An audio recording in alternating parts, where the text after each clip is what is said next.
Hoje vamos continuar a ver como a Bíblia nos auxilia, como ela nos ajuda para identificarmos a besta que veio do mar, essa que estamos estudando desde ontem. O prazer do povo de Deus, irmãos, está na adoração. Adoração a Deus como Criador e como Salvador.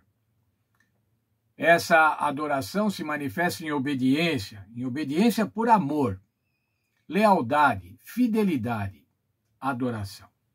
Reciprocidade à sua fidelidade. Nós devemos ser fiéis a Deus porque Deus é primeiramente fiel a cada um de nós. Por outro lado, irmãos, qual é a característica desse poder antagônico ao povo de Deus? Qual é a característica distintiva desta besta ou deste poder? Lembre-se, besta é um poder, não é uma pessoa. Apocalipse 3:5. Foi-lhe dada uma boca que proferia arrogâncias e blasfêmias e autoridade para agir por 42 meses. Nós já vimos ontem o que seriam essas blasfêmias. Colocar-se no lugar de Deus, pretender estar no lugar de Deus, ser o representante de Deus, perdoar pecados. Mas e esse tempo? O que é esse tempo, 42 meses? Nós já vimos isso em lições anteriores, irmãos. 42 meses, 1260 dias. Ou, aplicando o princípio dia-ano para cada dia da profecia, um ano literal, 1260 anos. Vamos ver como a história mostra esse 1260 anos. Onde que se encaixa esse 1260 anos? Primeiramente, irmãos, vamos ver o ano 533 depois de Cristo. Um edito de Justiniano, imperador de Roma, atribuindo ao bispo de Roma, João II, o título de cabeça de todas as igrejas. Veja, um título dado por Roma Imperial à Roma eclesiástica. O Papa, ou naquele momento ainda não se chamava Papa, João II, cabeça de todas as igrejas. No ano 538, depois de Cristo, portanto, 5 anos após esse edito de Justiniano, são expulsos de Roma os ostrogodos, que era o último povo bárbaro que ainda ocupava Roma. E nesse mesmo momento, Virgílio é nomeado como o Papa, o pai de todas as igrejas. Agora vamos caminhar 1260 anos e vamos chegar em 1798. Em 1798, o Papa Pio VI é aprisionado em Roma por Berthier, um general de Napoleão. Vejam, irmãos, nesse período de 538 a 1798, a Igreja Romana teve um poder total, um poder absoluto. 42 meses, que diz a profecia. Nesse período, os reis se curvavam a Roma, se curvavam ao Papa, e o Papa e a Igreja Católica Romana dominou durante toda a Idade Média, dominou ainda até a época dos reformadores. E após os reformadores, então, em 1798, o Papa é aprisionado. Isso é que a Bíblia fala que é uma ferida mortal. Mas veja, não foi uma ferida fatal. Vamos agora ao ano de 1929, portanto, há pouco tempo, menos de um século da nossa data.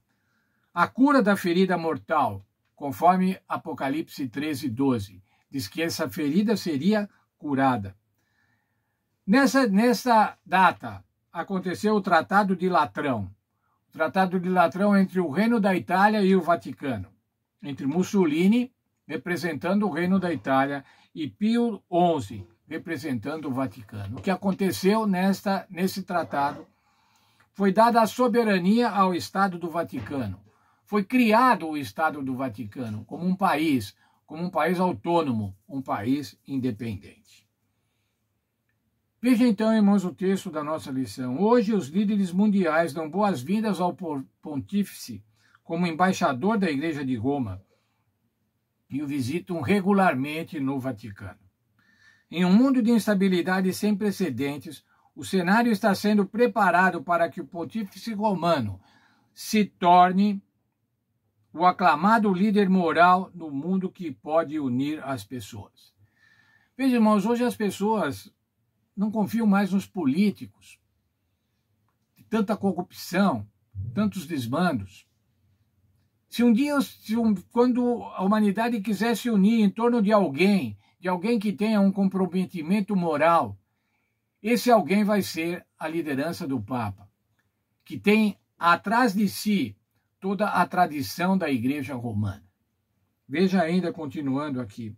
Durante o seu discurso de 6 de junho de 2012, veja, irmãos, há 12 anos, para mais de 15 mil pessoas reunidas na Praça de São Pedro, em Roma, o Papa Bento XVI declarou: o domingo é o dia do Senhor e dos homens e mulheres, um dia em que todos devem ser livres para a família e livres para Deus. Ao defender o domingo, defendemos a liberdade humana. O que estava fazendo, irmãos? Bonito texto sobre o domingo. Entretanto, irmãos, o dia do Senhor é o dia do sábado, não o dia do domingo. E se você olhar lá em Daniel 7:25, esse poder que dominaria por 1260 anos, cuidaria de mudar os tempos e a lei. E foi isso que fez a Igreja Romana, transformando o dia de guarda, o dia santificado, do sábado para domingos e festa. Veja aqui um texto da senhora White falando sobre esse período. Os que honram o sábado bíblico serão denunciados como inimigos da lei e da ordem, como se estivessem comprometendo as restrições morais da sociedade, causando anarquia e corrupção e atraindo o juízo de Deus sobre a terra. Serão acusados de deslealdade ao governo. Ministros religiosos que negam a obrigação da lei divina apresentarão do púlpito o dever de prestar obediência às autoridades civis, como estabelecidas por Deus. Nas assembleias legislativas e nos tribunais de justiça, os observadores dos mandamentos, dos verdadeiros mandamentos da lei moral de Deus, serão caluniados e condenados. Mas aí, irmãos, a gente pergunta, será possível isso? Será que é possível que isso aconteça nesse mundo, no século XXI, onde se fala tanto sobre democracia, onde se fala todo sobre direitos humanos, onde se fala tanto sobre liberdade de culto e as demais liberdades? Eu gostaria de lembrar aos irmãos o que aconteceu na pandemia. No dia 11 de março de 2020, a Organização Mundial de Saúde declarou que por causa do vírus Covid-19 havia uma pandemia no mundo. E o que aconteceu, irmãos? Imediatamente as pessoas não saíram mais de casa. Tudo mudou, as relações sociais mudaram, as relações de trabalho mudaram, as pessoas passaram a trabalhar em casa, as aulas eram dadas pela internet. Isso até depois de algum tempo, a sociedade se adequar a todas as restrições globais. De um momento para outro, irmãos, por conta da pandemia, por uma causa importante, todas as relações mudaram. Portanto, irmãos, havendo uma justificativa, essa era uma justificativa médica, uma justificativa de pandemia. Mas quando há uma justificativa, irmãos, e quando os povos, quando os governos concordarem que há uma justificativa, tudo será possível. Essas perseguições, irmãos, que às vezes nós falamos, não vai ser assim, é impossível ser desse jeito. Quando isso acontecer, irmãos, nós vamos nos lembrar, estava profetizado. Sabe o que é a profecia, irmãos? A profecia é para que você saiba, quando acontecer as coisas, que elas estavam profetizadas, que elas estavam previstas para o nosso alerta, para o nosso preparo. Como é que nós podemos resistir, irmãos? Fundamentados na verdade. A única maneira de resistirmos a todo esse contexto global que vai exigir observância às tradições humanas em detrimento da verdade bíblica, nós só podemos resistir se estivermos fundamentados na verdade. Como estar fundamentado na verdade? Estudando a palavra de Deus, ouvindo a palavra de Deus, pregando a palavra de Deus. É isso que o Senhor Deus quer para nós, irmãos, que nós estejamos fundamentados na verdade. Como é que vamos nos libertar de todo esse contexto mentiroso e de engano? Vamos nos libertar pela palavra. Conhecereis a verdade e a verdade vos libertará.